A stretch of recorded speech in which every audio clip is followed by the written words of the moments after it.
Hey y'all, welcome or welcome back. Today is a beautiful day and I'm outside in the elements. So if you hear something, a dog barking, a car driving, hey, it just is what it is. I can't control that. But this is part 2 of the series. If you have not seen part 1, make sure you go back and check out part 1, because if not, this is going to just seem all out of sorts, okay? We're going to start off with setting our under eye. What I want you to do is grab your nearest translucent powder, and that's what we're going to use to set our under eye. If you use any other setting powder aside from a translucent one, you're going to change the color of your concealer. And you don't want to do that because you chose that color for a reason, right? With that being said, another tip that I want you to do is to make sure that you go back in with your beauty blender. And I want you to look up and I want you to make sure that all of the creasing from your concealer is gone before you actually apply that setting powder, that translucent setting powder. When you get ready to take your translucent setting powder out of the container, make sure that you dust it off on the back of your hand. If you're using a beauty blender, if you're using a brush, if you're using the triangle puff, whatever you're choosing to use, make sure you dust some of that powder off. Never go straight in from the container to your face with that powder. Have you ever seen, or can you imagine, talc powder in water? How that rolls up and it looks cakey? That is the effect that you will give your makeup if you go straight in with all of that powder, too much powder, straight onto your concealer. That's kind of what happens, okay? Just to give you a good visual so that you won't make that mistake. And then not only that, the third thing that I want you to do is to make sure that you continue to look upward when you're applying your translucent powder, okay? Those 3 things and you will be good when you're setting for the very first time.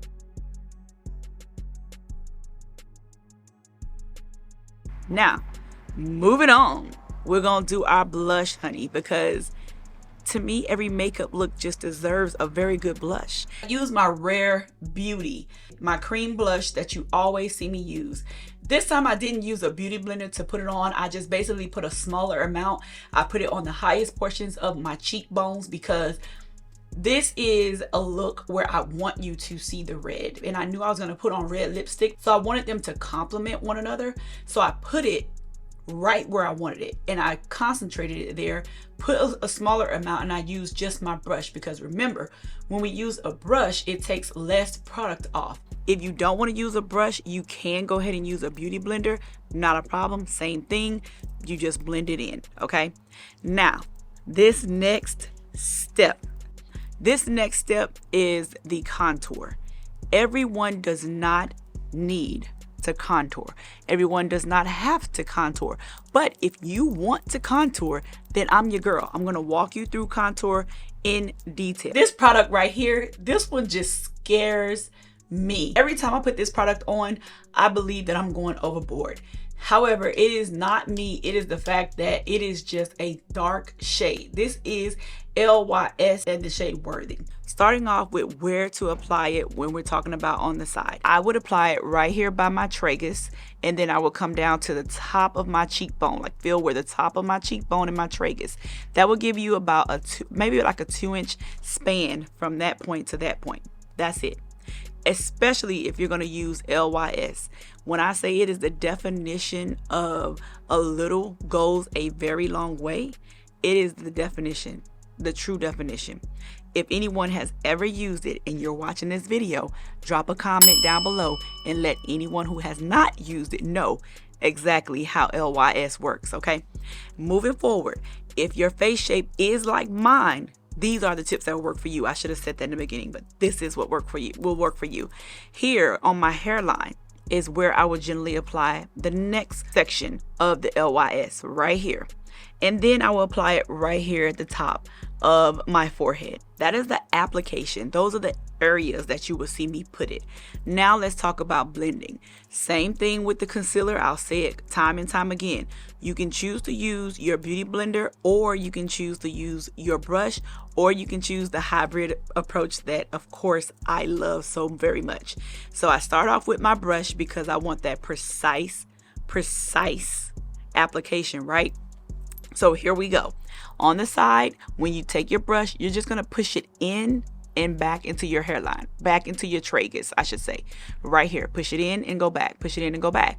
And then when you get like right here to your cheekbone part, you're going to take it and you're going to push it into your blush just slightly, but it's like a dab push, dab push, dab push, but it's very light. It's very light movement of the product because you don't want to smudge the product. You don't want to look a muddy mess. Please don't do that. So just as you play with it more often, you'll notice once you touch it, it will move. It will apply in other places. Same thing with your hairline right here. You're going to touch it and back it into your hairline. Dab, dab, back, dab, dab, back. And then the same thing here, into your hairline. Dab, dab, back, dab, dab, back, until you get exactly where you want it. That is the precision part. There are going to be hard lines of demarcation because you're using a brush, which is why you see me go back in with my beauty blender, because those lines of demarcation, I'm going to take my beauty blender and I'm going to blend those out. And that's all I'm doing. So I'm just tapping over everywhere that I saw a very hard, harsh line, and I'm blending them out. Too easy, too easy, too easy, right? I know you guys can do this. I know if you put just a little bit of effort into it, you can do this. And this is only going to set you up for that nose contour. So are you guys ready? I know you are. If you have any questions in reference to how to put on your translucent powder and why, if you have any questions about blush, or if you have any questions about contouring, I do have several other videos where I did go into detail about some of these things that you can actually watch as well. But I feel like this one is going to get you where you need to be. I truly feel that way. So with that being said, I want y'all to beat me there, not meet me there in part 3, because I need y'all to know how to do nose contour real quick, okay? And I will see y'all in the next video. Bye.